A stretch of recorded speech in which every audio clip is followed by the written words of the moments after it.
Hello, everyone, and welcome to another episode of the Hoopboard Visitor Information and Destination Marketing Podcast. I am Brian Reynolds, and with me is our CEO, Satya Shahade. Satya, how are you? Doing great, Brian. Thanks. Okay, great. And we have a great guest today. Our guest today is all the way from Florida and Orlando North in Seminole County. He is the tourism director. Everyone, please say hello to Guy Cunha. Hello, Guy. How are you? Hey, Brian. Hey, Satya. Glad to be here. It's kind of awesome when you listen to the Visitor Information Destination Marketing Podcast, and all of a sudden you're on it. It's it's a pretty cool awesome experience. Thank you. For sure. Well, we're absolutely happy to have you here. You know, it's been a lot of, and I do know listeners to us, and I can talk about personal experience. We have a lot of, when we think about Florida, the great state of Florida and the destination and how beautiful it is and how much fun. And obviously me growing up, I'm going to Disney World in Orlando, just getting to know that, you know how it is. So getting to talk about the destination marketing as a whole and for the state, this is really looking forward to this conversation. So with that, and that kind of actually goes nicely into what I was kind of talking about the different parts of Florida, but let's talk specifically about Northern Orlando and Seminole County. I just want to get your idea of like kind of how it's positioned, what is the landscape in the marketing, and if there's any like information on the competing destinations. Can you give me an information and get to know the your area specifically? Definitely. So Orlando North, Seminole County, we've always been positioned to push kind of our ecotourism, food and beverage. We have a couple of downtown areas here in downtown Sanford, downtown Lake Mary, uptown Altamont, as it's called. These are just, foodie destinations, awesome location for European fusion cuisine. Absolutely fantastic. We're more the less corporate adult side of Central Florida. Along with our ecotourism, we're pretty much the exact opposite of Orange and Osceola County, which is very corporate. The theme parks are great, it's awesome. But what we really attract, when you talk about going to Disney and Universal and SeaWorld, all that's an absolutely unbelievable experience. But once you've gone to it once or twice, we start looking more at what else is there to do in Central Florida. And we've really been targeting the individuals that look for a much more authentic experience to Central Florida. So for us, we don't ever say, hey, don't ever go to theme parks. No, you go to theme parks, have a great time, but stay with us. We know that your experience with us will be much more authentic. When you look and you have to wait 11 months out of the year to do, the cuisine roundabout at Epcot or with the SeaWorld, you can do that any day of the week here in any of our downtown districts. So for us, we're always catering not only towards the individuals that have visited the theme parks, but also the individuals looking for affordability and accessibility. We are literally right at the heart of Central Florida. We have our own airport here, Orlando Sanford International Airport, and we're also a 30, 45-minute drive from Orlando International Airport, MCL. So, there's no place in Florida where within 45 minutes, you can either be at the beach or at the theme parks. That's pretty amazing. It is, by the way, Brian knows this, but I was keeping a surprise. We actually pushed back your podcast last week because I was in Florida myself, went down to Miami, and I was like, okay, do I talk to Guy or we are going to do this? So okay, Guy can wait for just a week, but it's amazing you put it this way because while I was driving, we know we were going to chat and I was kind of soaking in the beauty. We actually drove in. So we could go all the way down from Jacksonville, all the way down to Miami Beach. And I'm looking at, okay, this is such an amazing, as a state, amazing tourist destination because they have built over years, and I don't know if there was like a grand master plan or just happened, but there's obviously beaches and all. You can't have a grand master plan for that. That just nature gives it to you, right? And then on top of that, there's all this organized thing, right? Like corporate theme parks and the Daytona, speedways. So all of these things, and then you have the real heart. You come down to places like yours, the Everglades, where Everglades is still kind of quite well known, but generally that landscape where you are going to go into the next level and get deeper into that community. And I was very curious how you guys do your job, and it seems like you positioned yourself very well into saying, take a look at everything else and then put your heart into the nature here. Is that how you're kind of hitting it over and over again? And is that how you do your job, I guess? Yeah, the authentic. First off, Satya, let me say, as a former Miami Beach resident, it's good to have you back safely. I know that Miami Beach was a little crazy this time of year. It's always been kind of crazy during spring break, and I know this year made international news. So proud of the hometown there. Well, it's like I'm close to Philadelphia. It's like the Eagles fans. You know what? We just love what we do. that. Thank God there's no snow in Miami, or we would have thrown snowballs at the Santa Claus as well. Yeah. Oh, I love that reference. That's a good reference. I know that reference. But for us, Satya, it's all based in authenticity. So we try desperately we've created our voice here. We've refined the brand image, the brand voice since 2016, has to be authentic. So any type of marketing, any type of content you see through our social media channels, our website, our podcast, these are all experiences that our team has actually partaken in. So that's the only way to when we say, hey, we can show you the true Florida, experience that you're not going to see in Disney and Universal and all that. If you're interested in staying away from that for the time, we've already experienced it. We've already tasted the foods. We've drank the drinks. For us, perfect examples like the whole fad on goat yoga. So that over here took, a kind of a weird turn. Not a yoga guy myself, but saw that there was some interest and saw that we actually had a resident who was selling an experience for horse yoga. It's actually one of our most popular podcast episodes. So we're like, horse yoga, what on earth is that? So we have our content team in-house. We sent the content team out to experience what horse yoga is. And you are literally on a Clydesdale massive horse. Wow. And you are literally doing yoga on top of the horse. And the horse is trained to go through the yoga routine and interact with you at a certain point. Absolute insanity. It's a crazy, crazy, crazy experience. Our team loved it. We had a photo shoot, video shoot out there. It's all on our blog and the podcast. And it's those type of experiences that really connect with individuals. When, this could not be any further than, corporate.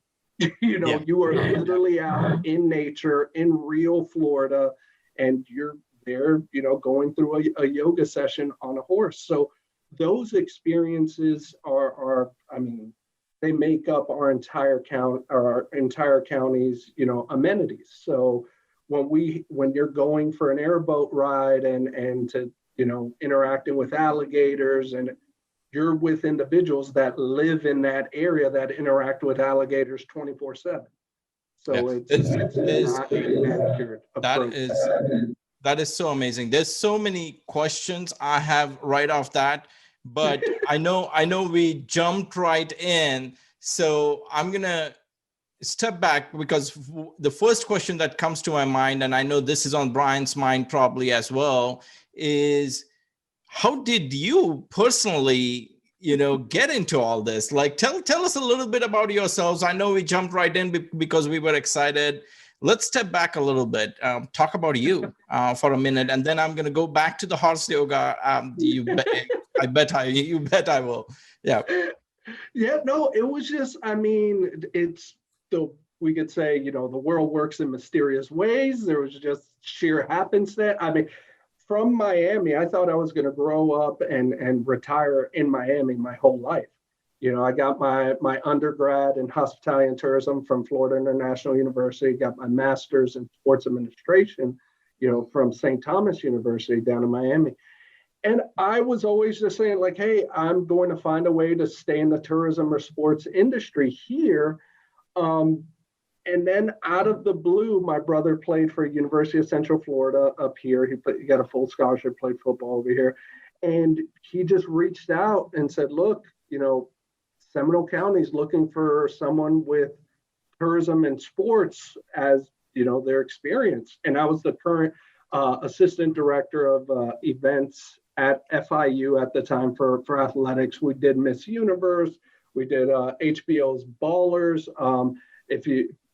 If this was a video podcast, I actually have a small cameo in the first episode of HBO's Ballers. But, that's awesome.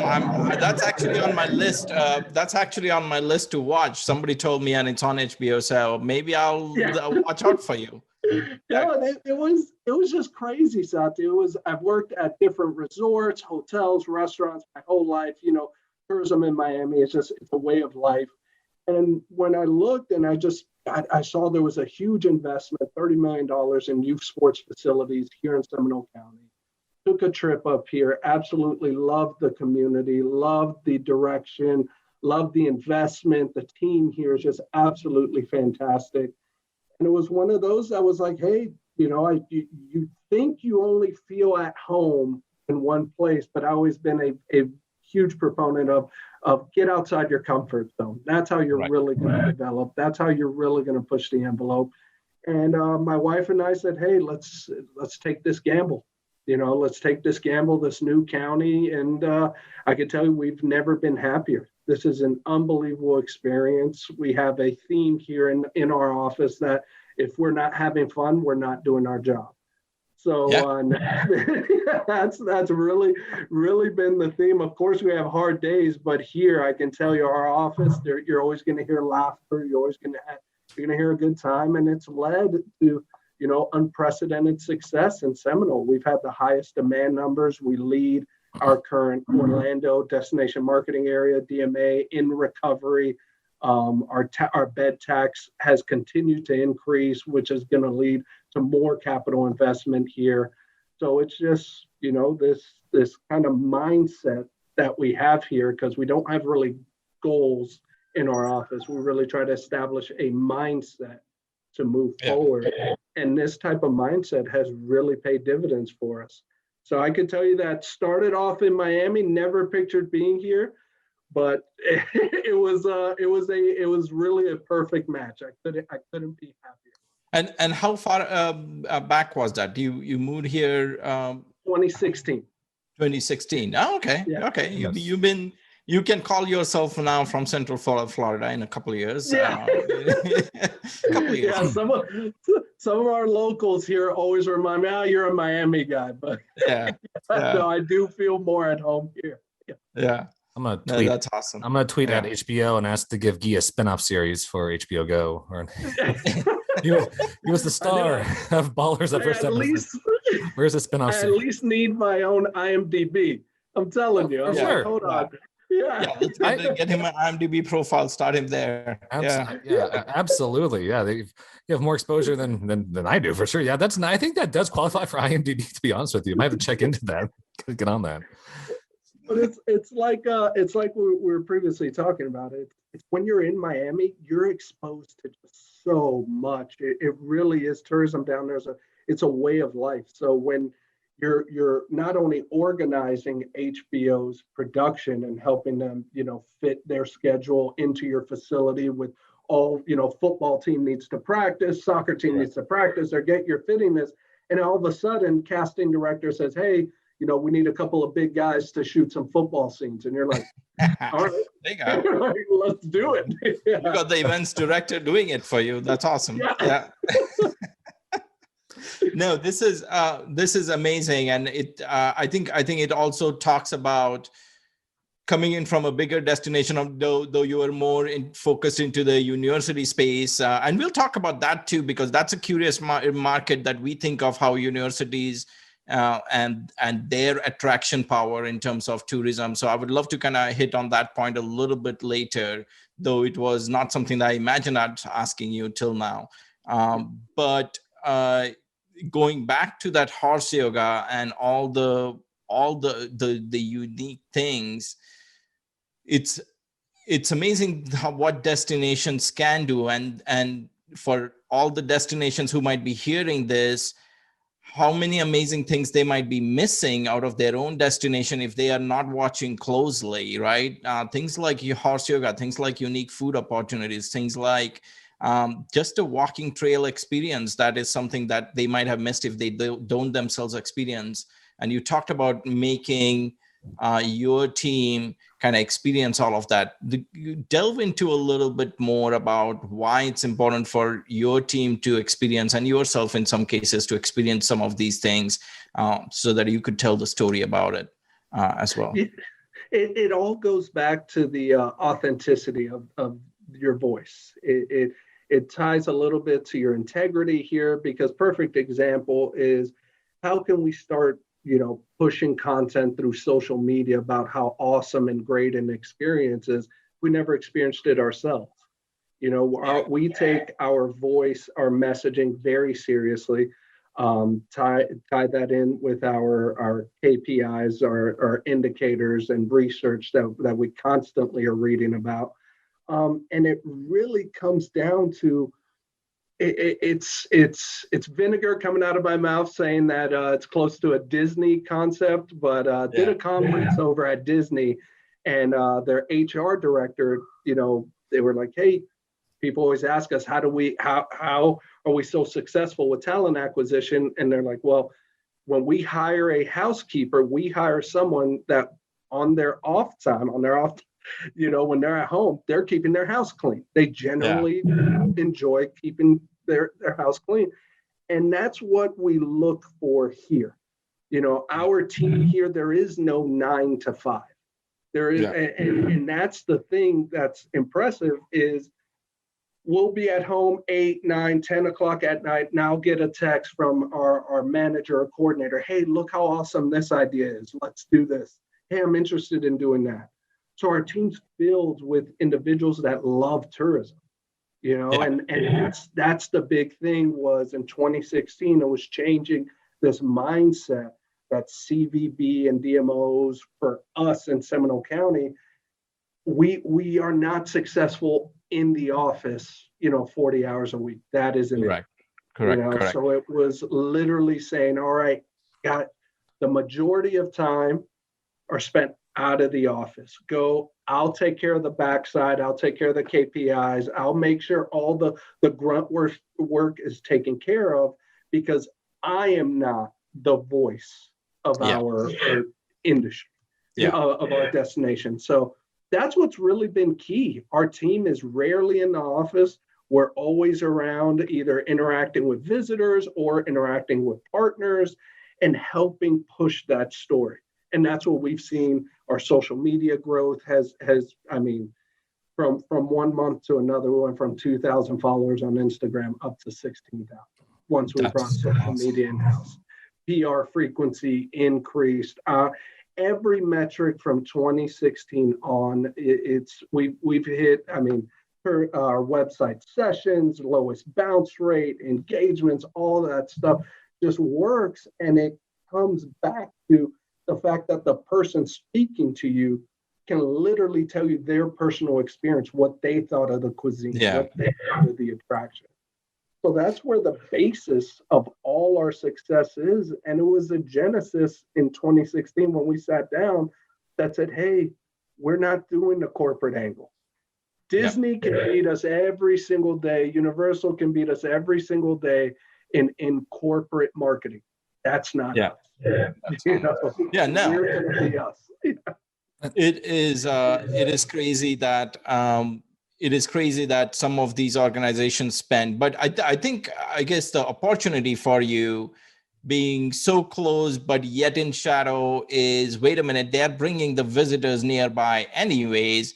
I guess the problem changes for you in a good way to, okay, how can we tap into that flow that's happening generally. And I think the focus that you seem to have put on is, let's be authentic. Let's talk about what we have here in terms of our experiences, not in terms of like marketing material. And that just kind of takes it to a next level, which is very interesting. Very interesting. Brian, your thoughts? Well, you took the kind of thoughts out of my mind there too. It's like, I remember visiting a Disney World, and the idea of going back to Disney World, because I have a 4-year-old now. So I feel like, okay, well, eventually between now and if he gets too old, it's kind of not that you are too old for Disney World. Quite frankly, that's where I proposed to my wife, is in front of the Magic Kingdom and in front of the castle. Nice. But now when I think about Orlando, I'm like, okay, well, what? Even doing research for this podcast, I was like, oh, I want to do all this stuff. I don't want to go wait in line for an hour and a half. I don't want to, pay $14 for a drink there on the grounds. I want to go do stuff. And so, and I want to go back actually, Guy, to what you were talking about earlier, because sounds like a lot of great things are happening since 2016, talking about the KPIs, how you've seen a lot of growth there, a lot of good kind of engagement, and things are growing. And Satya made a good point. He's made this point actually a few months ago, and I keep repeating it because I like it. He's talking about how we all of us over the past year, there's a lot of pent up kind of people want to get out of the home, and as things roll out, safely and smoothly, and hopefully in a good manner and a nice smooth manner, people are going to there might be a flood or some sort of like people making up for lost time situations. So I would say that would probably lean into the Florida KPIs even more. And I do have this one question about like you're seeing a lot of success, and I'm just wanting to see if there's anything like you can offer advice to any other DMOs who maybe are in a similar situation, or if they're trying to kind of replicate what you've done, or if there's any kind of thought process or any kind of a strategic process someone can go through to maybe kind of grow in the way that you have. Yeah, I can tell you there's a caveat here, very important caveat. So we've always marketed to drive markets throughout the Southeast region of the United States. And from a group standpoint, we've always marketed to our sports group and Smurf market, just because our largest ballroom in county is 9,000 square feet. So conventions are not going to be hosted in county, very large meetings. Our largest hotel has, I think it's about 320 rooms max. So we're mainly made up of select service and extended stay properties. So we've always marketed to the transient leisure drive market from the Southeast region, and our youth sports market. So when the pandemic hit, the tip of the spear of that pent up demand, we've been reaching out to them for years now. Now, they are not a high yielding market. That's why our much larger sister county, Orange and Osceola, they really targeted the international markets, the conventions. So once the pandemic hit, we knew that was the last to recover. So for us right now, and what we continuously preach to our leadership, our commissioners here, being that we are a government agency, is that we had a head start, but game on now. Because there is the equation that we're looking at is pent up demand minus the increased competition that we are definitely seeing from the other larger DMOs is going to equal market share. So that's what we're looking at now. So that's the big caveat here, is we have to double down on what's working, but we also have to understand that there is going to be competition, unprecedented competition for our market share like never before. Because when you look at other destinations that have these massive convention centers, they're not chasing small youth sports tournaments. When from a transient standpoint, they're not chasing drive market, they're chasing international market. It's a much higher yielding market. But right now, it's the worst kept secret in all of tourism. That drive market's going to be the first to rebound, and Smurf and weddings are pretty much going to lead the group side as well.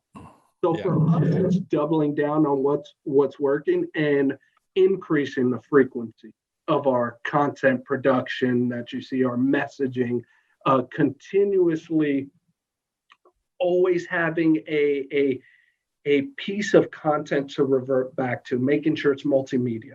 So when you see our blog, you're seeing images along with videos, and it leads you to a podcast discussion of the blog, which then will lead to our social media accounts.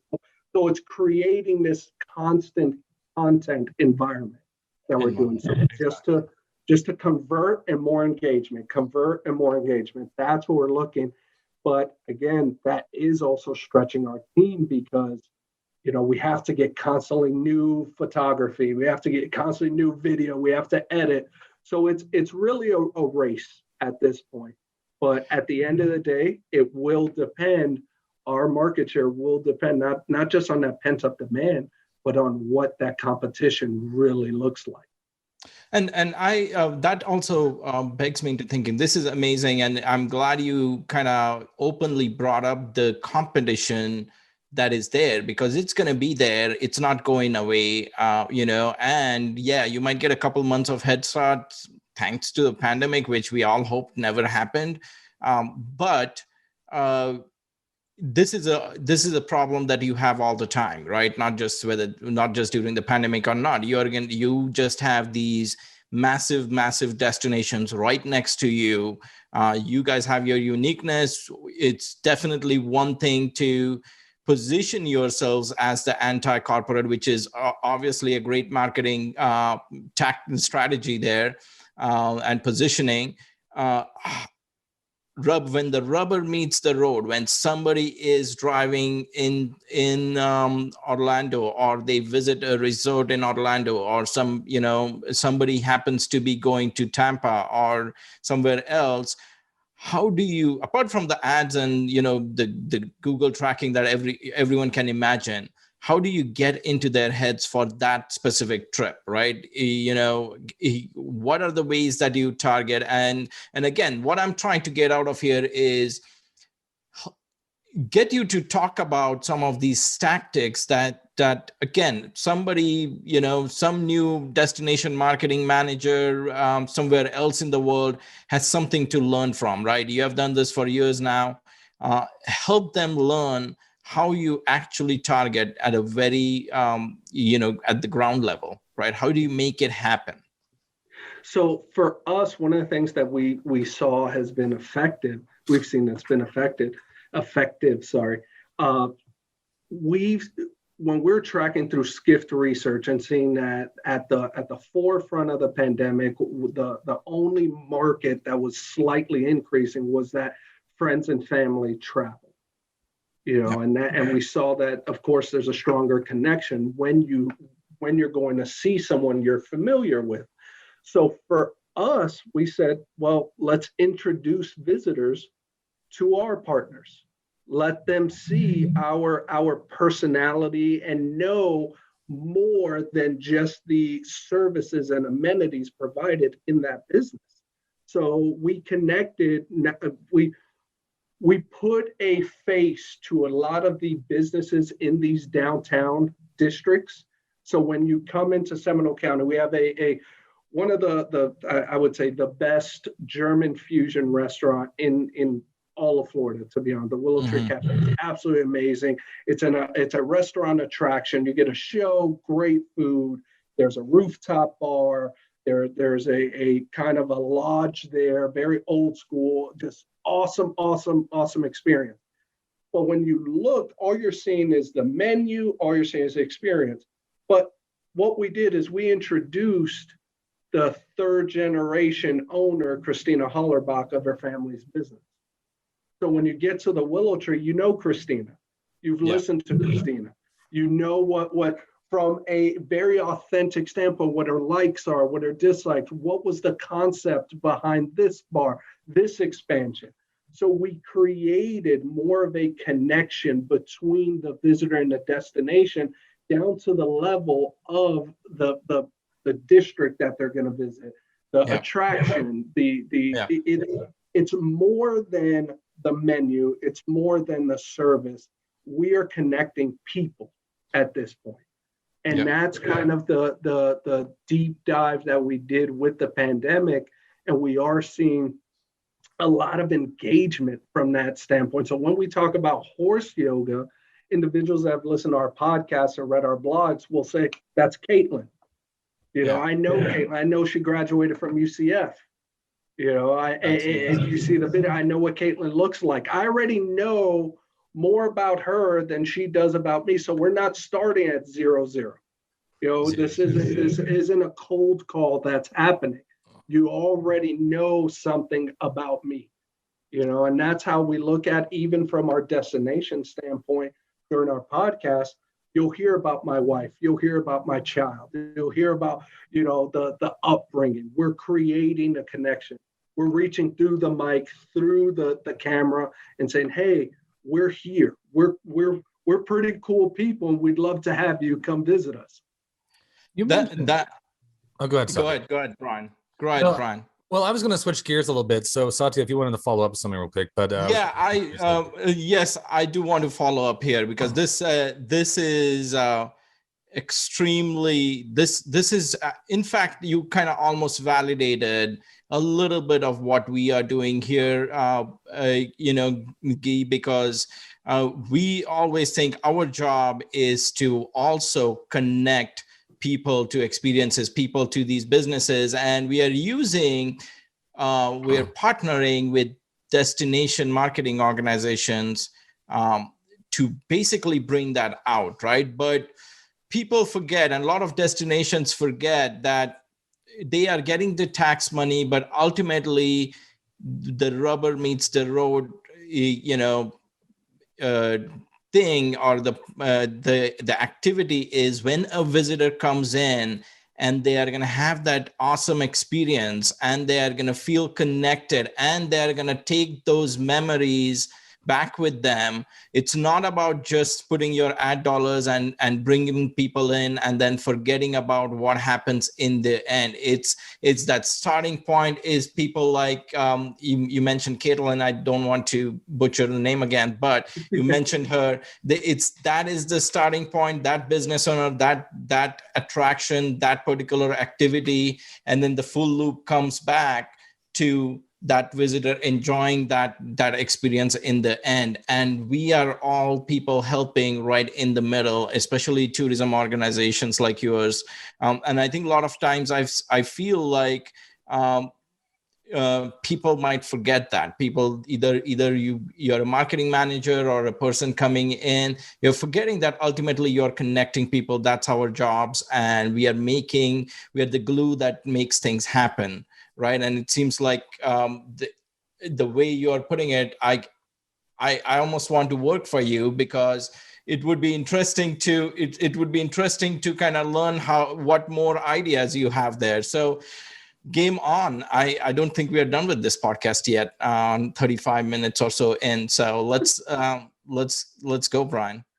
Yeah, I do have a few more points. I'm sorry. This could be a two-part episode. Well, if you go work for Guy, then I get to be CEO, and that's the rule. That's the rules of secession, right? Yeah.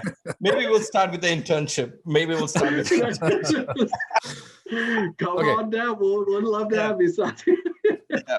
Okay, so this go. Oh, it's okay, Satya. That's okay. All right. Go ahead. Okay, so in one of your podcasts, because you were mentioning your podcasting, I wanted to bring up your podcast. And first off, why don't you tell everyone, what is the name of your podcast so we all can download it and listen to it?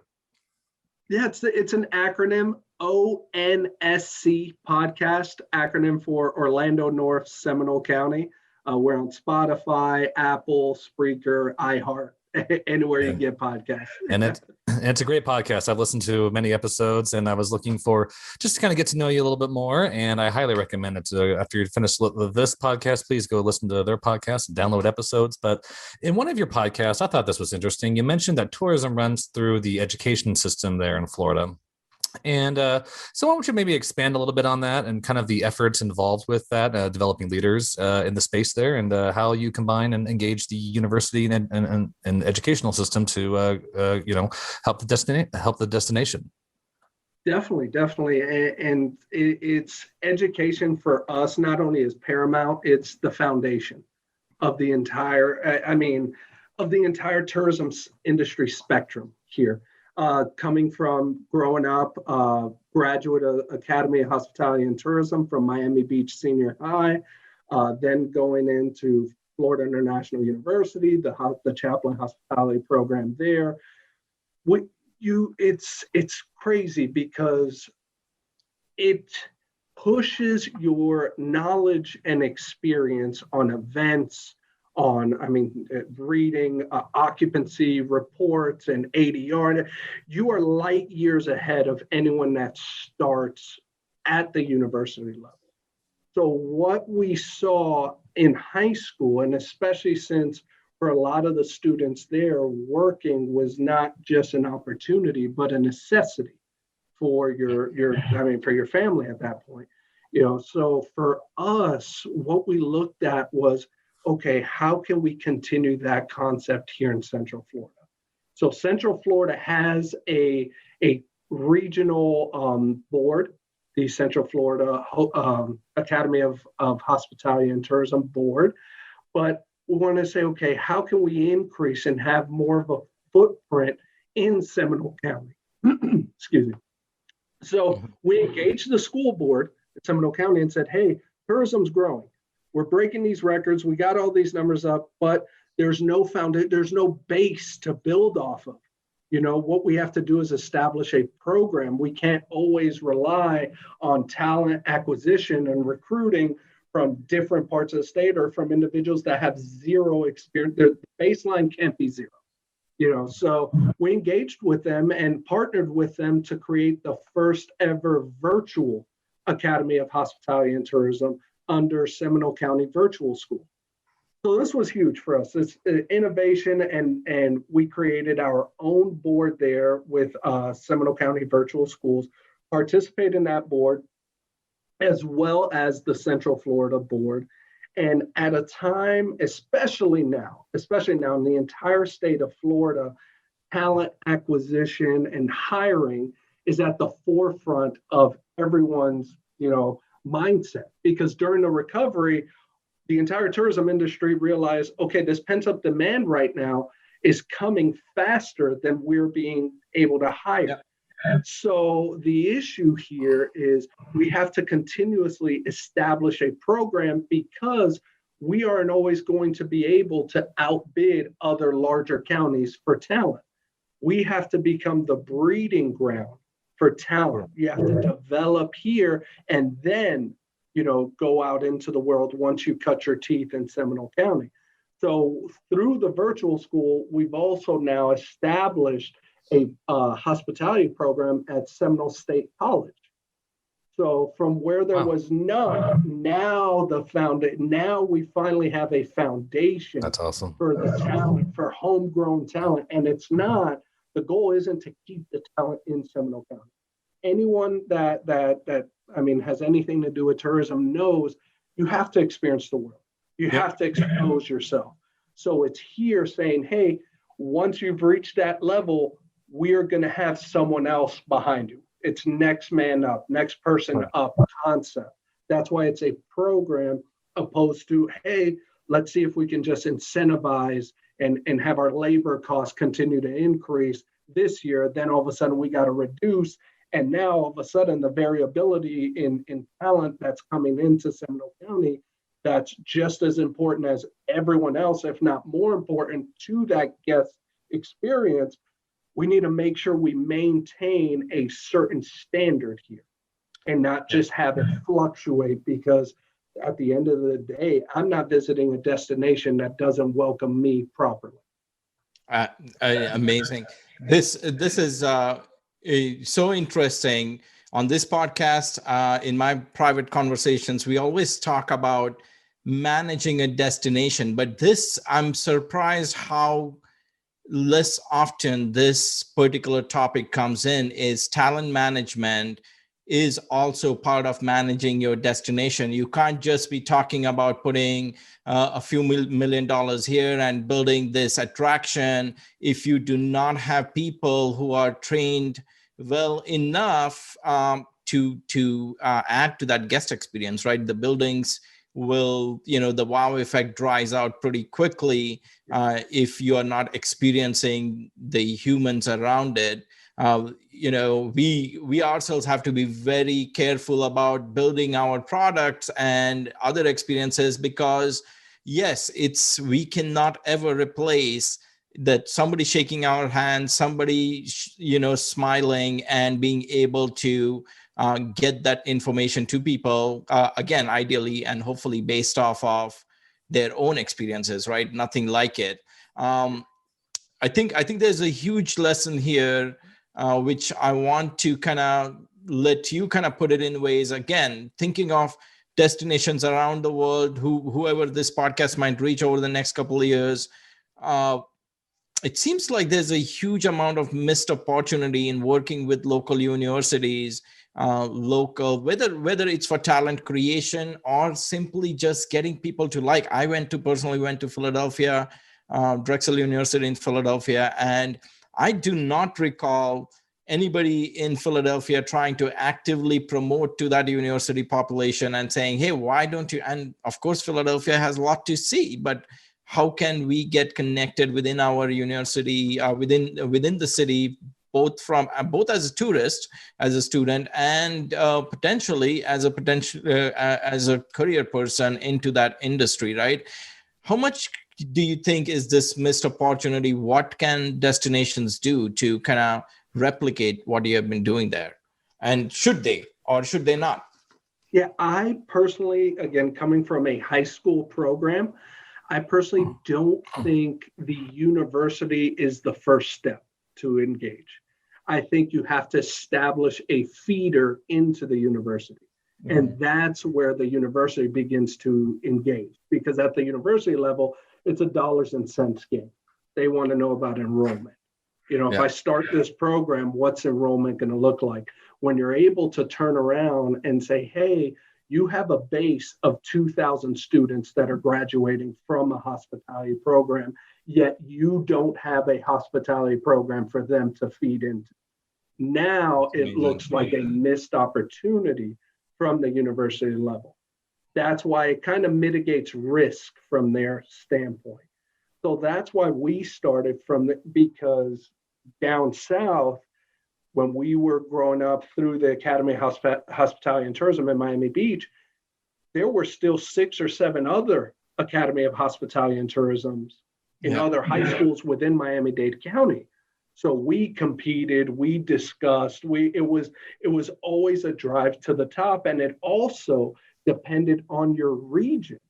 So for example, when you are at Miami Beach, the hotels are all next door. You're in South Beach, you have the convention center, you have the hotels. But when you're going down to, let's say, the Doral area, well, that's Cruise Line Row. That's where headquarters of Carnival is, Royal Caribbean, Norwegian, all that. So that was more their focus. You see, that's how you can establish, when we look at Orange County, we don't expect the Orange County students to have the same expertise level as our students. Our students should be focused more on authentic attraction, independent cuisine, European cuisine. That should be the focus here. When you go down to those schools, it should be more of a corporate style lesson.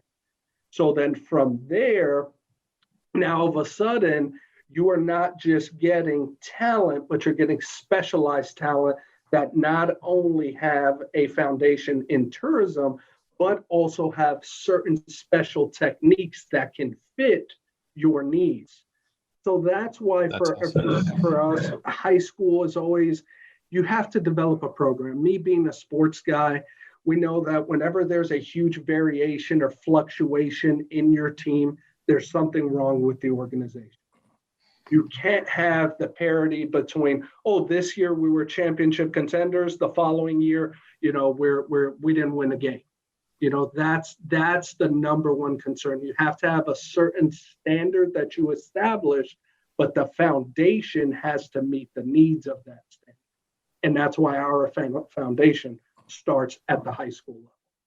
So here's the thought that comes to me then. What do you tell, your peers, executive directors, presidents, CEOs of different, CVBs and DMOs as to what is the value to you and your organization that you get out of doing a program like this? Or is it easier for you to build your talent feeder capabilities, but maybe somebody who has to deal with a 10 people board who have hotel directors, the job is harder for them? How would they go about justifying that effort from their office perspective? Yeah, I think you first have to ask a question of what game are you playing? That has to be the first question asked. And again, no free shout outs, but I'm going to shout out Simon Sinek here. Are you playing a finite or an infinite game? See, for us, we're playing the infinite game here. We're playing, we're not worried about next year's demand numbers. That's meaningless to us, to be honest with you. We're worried about, okay, when we leave, there will be a day where I'm not the director of tourism here. There will be a day where, rebranding, all that, but Seminole County will always have tourism. Yeah. So are you leaving Seminole County in a position for them to succeed years after you've gone? So that's the whole thing. We look at it as an infinite game. It takes time and it takes investment. You are dealing with, again, high school students that by the time you see their actual development and their value, you could have been gone 2 to 3 years. It's an investment in time, but it's what's necessary. So that's the question I would always start off with anyone that's a president, CEO, is what game are you playing? Are you on a year-to-year basis, or are you playing an infinite game? I'm so glad you say this. I mean, this is something, again, I feel like for better or worse, people are really caught up, or they miss this point where they are investing in marketing and ad dollars when a lot of times some of their destinations really need focus on, destination management, building their visitor journey map, but figuring out what they stand for, right? Of course, you need to push the ad dollars year on year somewhere and get that little bit of uptick, but those ad dollars are gone and they're not coming back, and then you are going to have to be going back to the table and get more ad dollars next year, and you can only play that game so many times before people realize that you're not getting anywhere, right? So it's that focus point on what is the long game, and what are we trying to do here, and putting the energies there, even though next couple of years might be hard for, and I'm talking about a lot of destinations that do not have, and we end up talking with a lot of them, and do not have a huge natural base, whether it's natural beauty or this thing. They really have to work hard to be able to build certain things. Up north, there are so many destinations with an erstwhile corporate and factory bases, and now they have dried up, and how are they going to revive themselves, right?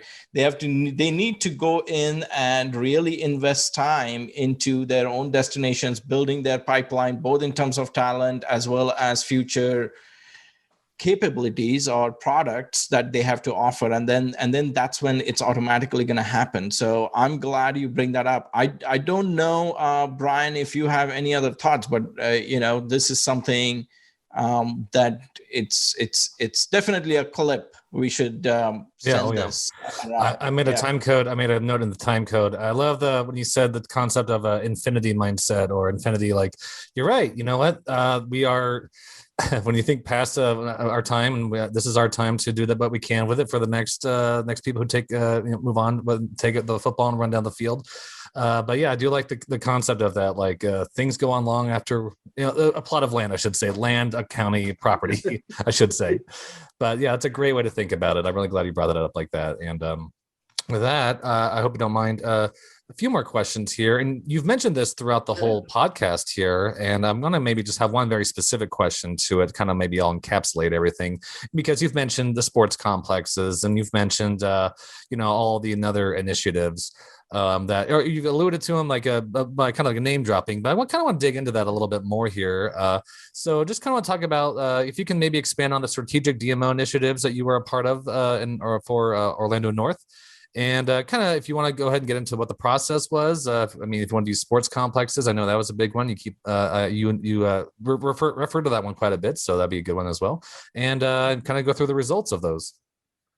Yeah, it's very interesting because I know that some of our locals here in the community, when they hear the podcast, they definitely are going to want me to touch on this subject. So when I arrived in 2016, the sports complex was on the final stages of its rebuild, and there was a rebrand from Visit Seminole to Do Orlando North. Now, both happening simultaneously. So what we had was our community, when the studies and focus groups and all that was done by the agency that led the rebrand for us, there wasn't much of an internal study done within the community. So when I arrived, it wasn't unanimous, the acceptance of the rebrand. So there was actually constant strategic, arguing, you would say, even to that point. And then they bring in this outsider from Miami who it looks more like a Do Orlando North type of concept than Visit Seminole. So all this while we're building this, finishing touches on this $30-some million, sports complex. So one of the initiatives that we had to do and bringing a team together and find out, okay, let's review what the rebranding studies were. And we have to come up with a communication strategy internally, because we're here to promote the guest experience, not just the guest stay. So we can't have guests coming here and, all of a sudden having this combative back and forth, because the guests at the end of the day, they don't know county lines. They don't care about county lines. No one cares about visiting Orange, Osceola, Seminole. No one cares about that. So we're there and we start saying, okay, how can we communicate to the leaders what the KPIs are, how we're going to measure this? What are some of the small sample sizes that we can show? So I met with some of our community leaders, even in some of their, kitchens. And was challenged by some of the community leaders saying, you won't come over here and talk to me. I'm just like, hey, man, whenever you want to talk, and the message wasn't trying to convince them of the rebranding. The message was, so far, this rebranding has produced X number of KPIs. Yeah. They were better than Visit Seminole County. Now, what I'm trying to say is I'm not trying to convince you to this new rebrand, but I'm saying that these KPIs are creating more jobs, are creating a larger eco impact within the community. Yeah. So my question then to you is, are the jobs and eco impact more important than your opinion of the rebrand? So that's kind of the messaging that we went through, and it was more of an understanding. And it was more of a saying, hey, we understand that you didn't feel heard during this rebrand. That was a mistake on our part. We're going to make sure to move forward X, Y, Z and make sure that we are in the community so your voice is heard on any upcoming marketing initiative. Yeah. So that was the toughest part coming in. And then when we brought the sports complex in, it's understanding the management of expectations, because you invest $33 million, you think you're going to get $33 million, revenue on, first 2 months, or hold on, what's going on here? So it was understanding that the forecasts of some of these brand new events may actualize at a rate of 60 to 70% as opposed to 80, 90%. Yeah. So that's where we would say, hey, What type of game are we playing? We playing finite, we're playing infinite. We just invested $33 million here. So that's where the communication within our team and within the leadership was saying, hey, here's some lessons we learned. Here's some successful events. Here's some events that haven't reached expectations. We're going to communicate and engage more with the event organizer to see what can we do. But we're also being very transparent, saying, hey, there's going to be competition for those dates. You're not automatically going to receive those dates because your event didn't perform at our expectations. So it's that fine line of transparency and communication, but it's all down into that basis of the infinite game. That is again so amazing, and good question, Brian. There, it goes back to what the long-term versus short-term game. Not only that, but it also goes back to people not understanding how much this particular job that you're holding is kind of complicated. I wonder, again, going back to the ones who have to report to a board of director versus in your case the county manager, is that who you report to? Is that yes, correct? That's correct. So how does, it's almost like they talk about, you guys being as political operatives now as much as tourism operatives, right? Which is definitely something that has to be done. You have to deal with a lot of people, but the key thing that strikes me is that conversation around KPIs, that conversation around numbers and getting your numbers straight. That in and of itself is definitely another episode for us potentially. But talk about how you even begin to agree upon what numbers to matter, right? And let's spend only a couple minutes, because I definitely think that's another episode that we could do at some point. Yeah. Well, we always look at it as a two-part story. So perfect example is, let's say we're looking at our website. Well, we're over here doing backflips that we've, surpassed the benchmarks for our sessions, by 50%. Oh, that's awesome. But if your bounce rate is 99%, it's pretty much useless, to be honest with you. So that's one thing. We always look at the two-part story when we look at, we've increased this many followers on social media. Fantastic. What's the engagement rate? Yeah. That's the whole thing. It's always a two-part story. When we look at our demand numbers, we work with Smith Travel Research, STR. So when we look at our demand numbers and we say, awesome, occupancy is up, cool. What's ADR? What's RevPAR? And a lot of times we'll have some sneaky DMOs. I know you guys are out there where you'll have some type of closure and your supply declines and you start celebrating a double-digit occupancy increase. Let's make sure we're transparent. That's one thing for all of KPIs for us, we treat them black and white. It's 100% transparent. There's always something we're going to be able to do better. And that's the beauty of it, is if we succeed or we fail, the question still remains the same. What are we going to do better next time? So why even waste a second of energy of saying, hey, I want to show this KPI, but I don't want to show that one? Right. Because that's the issue. A lot of times individuals will pick and choose on which KPI to show. Right. So that we refrain from that, and we say the same thing. We tell everyone, look, if you are here to hire someone that tells you they're going to succeed all the time, that person is either God or a liar. So I would say choose one.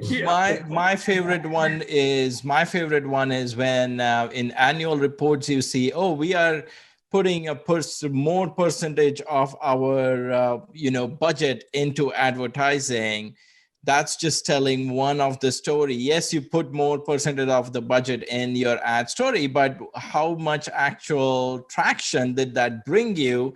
You don't have to talk about that to your board of directors.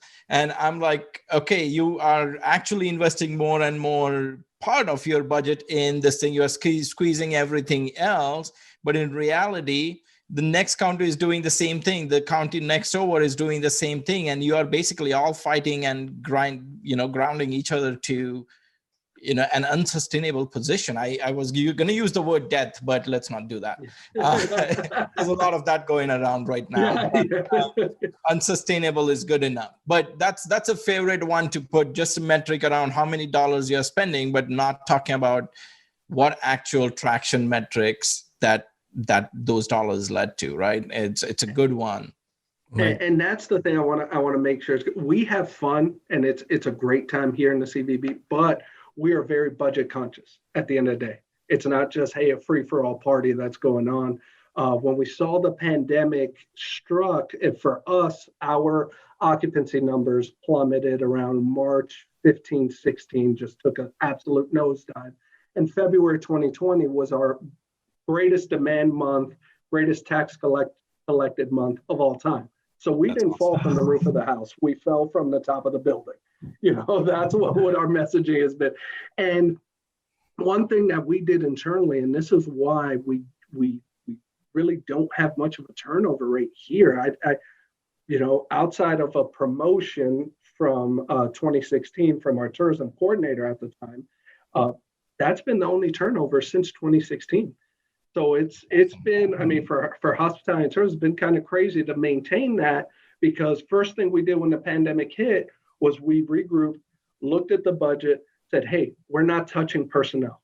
I don't care if we have to liquidate the entire reserves for tourism. We are not touching personnel. That's not how our DMO works. Okay. Yeah. These are our team members. We have their back through thick and thin. That's the whole concept. So we looked and we said, okay, prioritize the budget. So we looked and we prioritized, and anything that was below a certain number in our priority list, we removed and said, hey, we'll get back to it when we're net positive. We're at about 4 million in tourism reserves for us, which is huge for us, being that our highest year ever collected was 5.8 million bed tax year. So having 4 million in reserves was amazing. Well, we actually now we are net positive today on our collections. So we're no longer bleeding any money. And we're also going to go into the end of this fiscal year having over 3 million in reserves.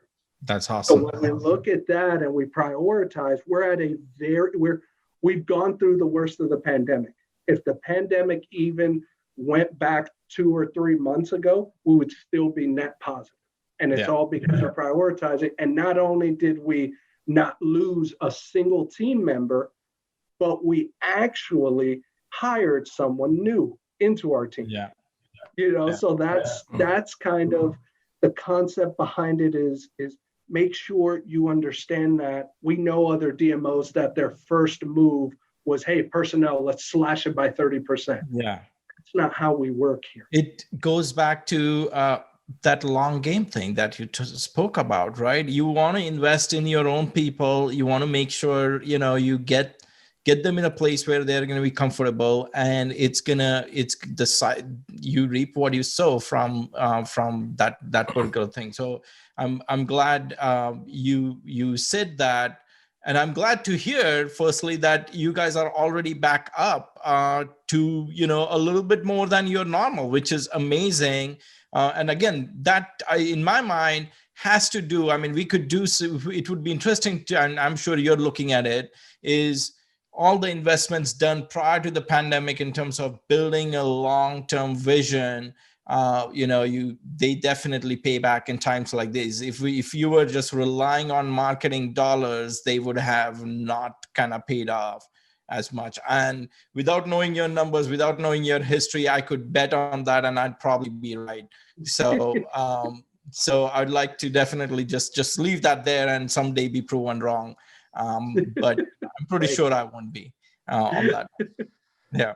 So and there's also whenever you were talking about like the sports complex and kind of investing in a finite or infinite mindset, I kind of go back. It reminds me of the NBA championships, the playoffs and the championships a little bit. You know why? Because I know it's in Orlando. I don't think it was probably your county. Is that more? I don't know if it was like a different county over your Our sister county, under sister county. Orange Okay, County, right under. but there's a lesson that I think I just learned from what you communicated there was when there's like they came time to do the NBA playoffs and the championship game, and they're like, well, where can we put all the teams and make this go in one area? I'm like, Orlando. I'm like, they have infrastructure for that? And like, they do. Yes. And I'm thinking, well, I'll put $33 million into a sports complex. Who knows what the next need for that kind of ability is and what kind of drive that is. But the reason why Orlando was able to do that is because they invested, there was an infrastructure for it, and you can house the playoff teams from the NBA and keep everything working and televise it and broadcast it nationally and go on with it. So that's kind of the mindset I get from when you talk about finite or infinite. Like, well, this is useful. Maybe it's not the 80% or this, if it's the 60%, but think long term. Who knows? We'll be in a position to offer our services for the area if that something like that ever pops up. You know. Yeah, it was the part that was insane about that was not only the NBA, but you also had the MLS at the same time within a 10-mile radius. Mm-hmm. That's the part that's crazy is that complex is absolutely fantastic. I think they did an unbelievable job there of creating that bubble. I know for us, it didn't come to fruition, but we were speaking with a international soccer organization for FIFA, creating that bubble concept here. Mm-hmm. So the part that was very interesting for us was it was actually attainable. Now, because of international visas, the NBA and the MLS weren't affected by the international visas at that point because all the players were on their team and they were domestic. The international visas were the only hiccup. For us, we created a plan and got with everyone. We said, oh, wow, in a smaller scale, we actually can do this same bubble concept in Seminole County, not just in Orange. So, you know, the pandemic, through all its trials, tribulations, just harsh reality, absolutely destroyed everyone in the industry.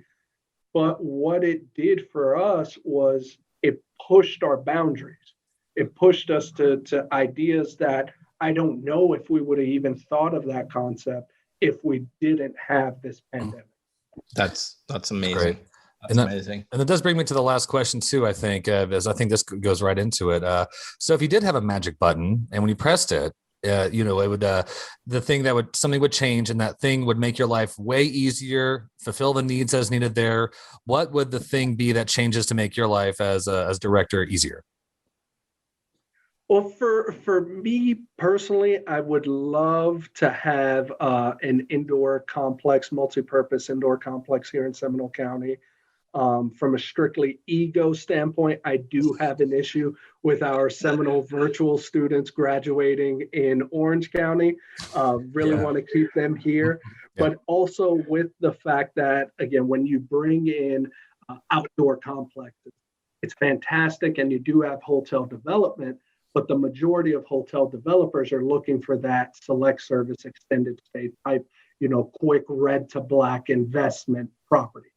And for us, Seminole County is one of the smallest geographically. We're very dense. We have about 500,000 residents, between 400,000 and 500,000 residents, but we are one of the smaller geographic counties in the entire state. So for us, when we look at it and we preserve our natural, treasure, our natural resources here and push ecotourism, so we only have a very small space for development. So what we're looking to do is see if we have already an upscale luxury resort, a smaller 120 room in development in the pipeline now. We definitely, with an indoor multi-purpose complex, would look to bring another full service property, one or two. So if there's any hotel developers, we're open for business, we're interested. The multi-purpose indoor complex is something that is in heavy discussion right now, but it's also been in discussion for a year or two. So we're ready to go, and if we can do that, I think it would take it would continue to take our county to that next. There you go. There's your call to action right there. Any hotel developers listening to this podcast, make it happen, guys. Make it happen. Don't just wait around. And Brian, let everyone know where to contact Guy and where to find him. Right? Actually, Guy, is that okay? Maybe it'd be better if you give us a call to action. How do we get in contact? If you want to do Facebooks or Twitters or whatever your call to action is, please let us know what it is right now. Definitely on all social media, Facebook, Instagram, Twitter. We have Pinterest as well. At Do Orlando North, DO Orlando North, and our website, www.doorlandonorth.com. All my contact information is there.